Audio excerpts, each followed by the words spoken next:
রবিবার ছিল লোকনাথ বাবার পুজো। প্রত্যেক বছরের মতো এবছরেও আমাদের ঘরে পুজো। তো আমি সকালবেলা উঠে পড়েছিলাম, উঠে সব কিছু করে নিয়েছিলাম। আর তারপরে দেখি মায়ের এদিকে ভোগের আনাজপাতিগুলো সবই কাটা হয়ে গেছে। এদিকে মা চাটনিও বসিয়ে দিয়েছে, কারণ যেহেতু আমাদের ভোগ দেওয়া হয়, মা প্রথমে চাটনিগুলো করে নিচ্ছে, আগের কাজটা আগে সেরে নিচ্ছে। আর এখানে আমাদের ঠাকুরের আসন পাতা হয়ে গেছে।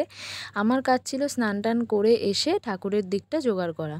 প্রতিবারই আমার এটাই কাজ থাকে, আমি এই দিকটা করি আর মা সবসময় ভোগের দিকটাই সামলায়। যেহেতু আমি রান্নাবান্নায় তো প্রচুর পারি আর বিশাল পটু, সেই জন্য আমাকে মা ওইদিকে যেতে দেয় না। তো মা এখানে এসে এসে দেখছিল যে আমি কেমন করে সাজাচ্ছি। সবই মোটামুটি ঠিকঠাকই সাজিয়েছি, যেহেতু আমি প্রতিবারই এটা করি আর আমি জানি। আর তোমাদেরকে একটা ছোট্ট ক্লিপ শেয়ার করলাম, জানি না তোমরা লক্ষ্য করলে কি না। সেটা ছিল রুপোর বেলপাতা। আমার মা লোকনাথ বাবার জন্য রুপোর বেলপাতা করিয়েছিল, তো সেটাও দিয়ে দিলাম। আর এখানে আমি ধূপ মোমবাতিগুলো সাজিয়ে নিয়ে যে যে ফলগুলো দিতে হয় সেই ফলগুলো সমস্ত কিছুই ধুয়ে ধুয়ে রাখছিলাম।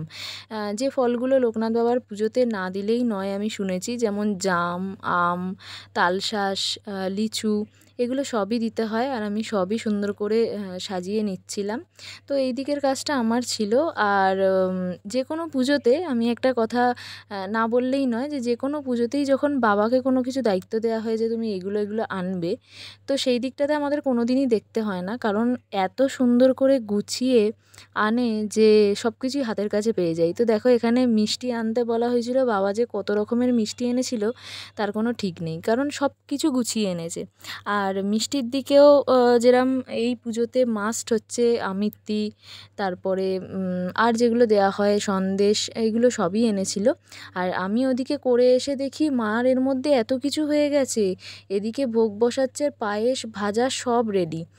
আর আমারও এদিকে সব কিছুই গোছানো রেডি। আর দেখো, কথা বলতে বলতে মায়ের ভোগটাও রেডি করা হয়ে গেছে। তো মা সুন্দর করে সাজিয়ে দিয়েছে, আর আমি একটু চারিদিকে ফুল টুল দিয়ে ডেকোরেশন করে দিয়েছি। আর এখানে দেখো মিষ্টি দিয়েছি, এখানে ফল, লিচু, জাম, মিছরি, যেটা মাস্ট দিতেই হবে, সব কিছু সাজিয়ে গুছিয়ে দিয়েছি সুন্দর করে।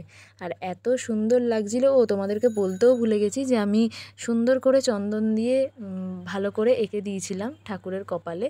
আর এত ঘেমে গেছি দেখো, সেদিন কি গরম পড়েছিল, বাপরে বাপ। আর এদিকে মা পুজোও শুরু করে দিয়েছে। আমাদের প্রতিবারই পুজোটা আমাদের পুরোহিতই করে, যেহেতু এবারে ওনার একটু অসুবিধা আছে, উনি আসতে পারেননি। তো মাই পুজোটা করছিল, কারণ এই পুজোগুলো করাই যায়। তো মা পুজোটা করছিল আর আমরা সবাই পাঁচালিটা শুনছিলাম। আর হচ্ছে এত সুন্দর করে মা পুজো করছিল যে দেখে খুবই ভালো লাগছিল। আর সব কিছুই মোটামুটি ঠিকঠাকই সাজাতে পেরেছি, সেটাই আমি বারবার করে দেখছিলাম যে কোনো কিছু ভুল হয়ে যায়নি তো। তো না, সব কিছুই ঠিকঠাকই ছিল।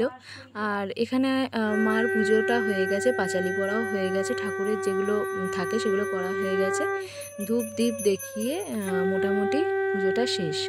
তো এই ছিল সারাদিনটা পুজো করেই কাটলো। এরপরে আমরা খাওয়া দাওয়া করে নিয়েছিলাম, একটু ভোগ প্রসাদই খেয়েছিলাম।